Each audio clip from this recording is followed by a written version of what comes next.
For 25 years, a who's who of Houston legal stars has been recognized by the Anti-Defamation League with its Jurisprudence Award, from the first recipient, Gibson Gale, to 2011 recipient Neal Manne. Unfortunately, the woman for whom the award is named never received it. But award recipients and families say Karen H. Sussman exemplified all the award stands for: a passionate belief in the law, American values, respect, equality, and making the world a better place.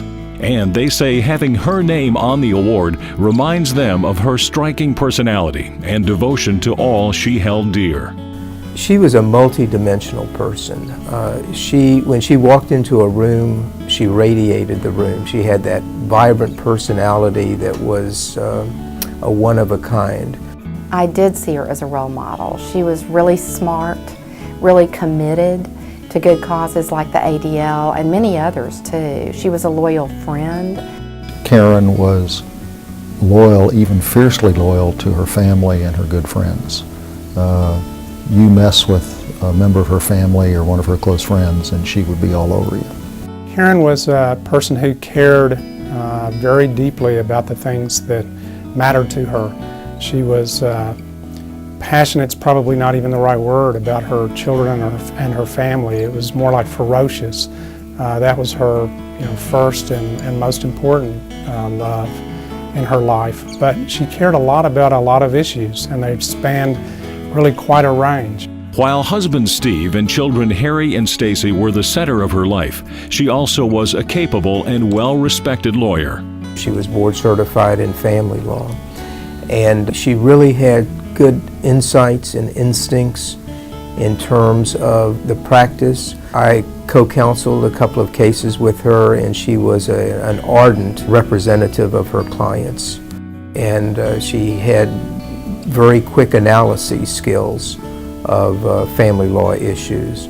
Her analysis of bias and prejudice was that they were wrong and intolerable, and that made her devoted to ADL. She was offended by discrimination in any form, and whenever she read or heard about an incident of discrimination, she couldn't stop talking about it and occasionally would act on it when she could, which is part, I think, of what attracted her to ADL.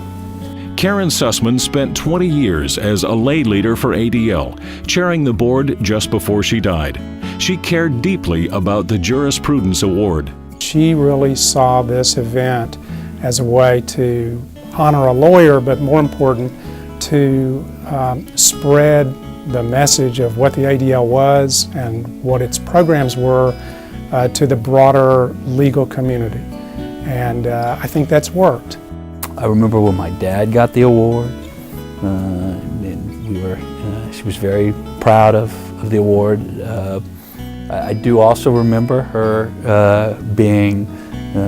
commenting a lot that it was unfair that the award was always given to the husband and that it really ought to be a couples award, because she felt, rightfully so, that she was every bit as responsible for my dad's success as a lawyer and his getting the award as he was.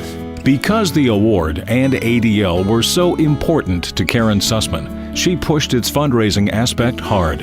And after she died, it seemed only natural that contributions made in her name should support ADL's civil rights and educational efforts, and that the annual Jurisprudence honor should be given in her name as a lasting tribute to her life.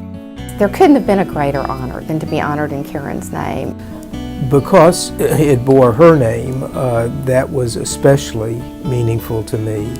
But as Harry says, it would be just as meaningful to his mother to hear that so many great lawyers dedicated to the principles of ADL had received the honor named after her, especially one of her best friends, Neal Manne.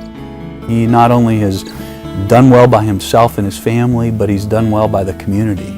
I think anyone who knows Neal would say that about him. He is what this award was meant for.